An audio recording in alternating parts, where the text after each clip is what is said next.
ពលឺនិងខ្យល់គឺពិតជាសំខាន់ខ្លាំងមែនទែនសម្រាប់ការរស់នៅប្រចាំថ្ងៃរបស់យើងផ្ទះបើខ្វះពន្លឺនិងធម្មជាតិចេញចូលគ្រប់គ្រាន់ធ្វើឲ្យយើងមានអារម្មណ៍ធុញថប់អត់ស្រស់ស្រាយនិយាយរួមគឺអត់ហុងស៊ុយបញ្ហានោះគឺមកពីផ្ទះភាគច្រើនរចនា layout ខុសដែលធ្វើឲ្យពន្លឺនិងខ្យល់ធម្មជាតិអត់អាចចេញចូលបាន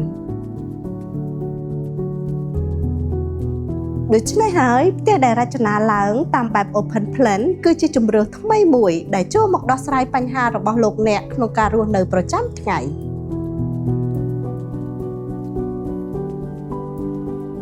ជាក់ស្ដែងដោយ Villa Ketcha អភិវឌ្ឍដោយក្រុមហ៊ុន Bunli Development ត្រូវបានបង្កើតឡើងយ៉ាងពិសេសតាមបែប open plan ដែលបានដកជញ្ជាំងដែលមិនចាំបាច់ចេញជាមួយនឹងទ្វារកញ្ចក់ធំទូលាយនៅខាងក្រោយផ្ទះដែលបានអនុញ្ញាតឲ្យពន្លឺនិងខ្យល់បរិសុទ្ធចេញចូលបានគ្រប់គ្រាន់បង្កើតបានជាបរិយាកាសបែបប្រណិតនិងធ្វើឲ្យអារម្មណ៍កាន់តែស្រស់ស្រាយជាងមុន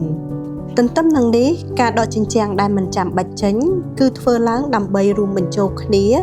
រវាងបន្ទប់ទទួលភ្ញៀវផ្ទះបាយស្ងួតនិងកន្លែងទទួលទានអាហារបង្កើតបានជាលំហផ្ទះធំទូលាយអំណោយផលដល់ការរស់នៅប្រចាំថ្ងៃដែលអនុញ្ញាតឲ្យសមាជិកគ្រួសារអាចមើលឃើញគ្នាដឹងសុខទុក្ខគ្នានិងមានទំនាក់ទំនងយ៉ាងជិតស្និទ្ធដោយគ្មានគម្លាតនៅក្នុងគ្រួសារខណៈពេលបច្ចុប្បន្ននេះមនុស្សភាគច្រើនរវល់ជាមួយនឹងការរកស៊ីការងារនិងទូរស័ព្ទដៃដែលធ្វើឲ្យទំនាក់ទំនងគ្រួសារកាន់តែឃ្លាតឆ្ងាយដោយមិនដឹងខ្លួនរស់នៅក្បែរគ្នាតែអារម្មណ៍កាន់តែឯកាដូច្នេះហើយលំហធំទូលាយនៃ Villa Ketcha នេះនឹងចូលមកដោះស្រាយបញ្ហាទំនាក់ទំនងគ្រួសាររបស់លោកអ្នកផ្ទះដែលល្អមិនមែនមើលទៅលើទំហំធំនិងរូបរាងខាងក្រៅស្អាតប៉ុណ្ណោះទេ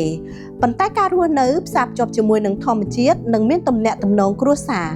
ដែលផ្ទះនេះផ្ដល់ជូនលោកអ្នកគម្រោងឯកអភិវឌ្ឍដោយក្រុមហ៊ុន Bunli Development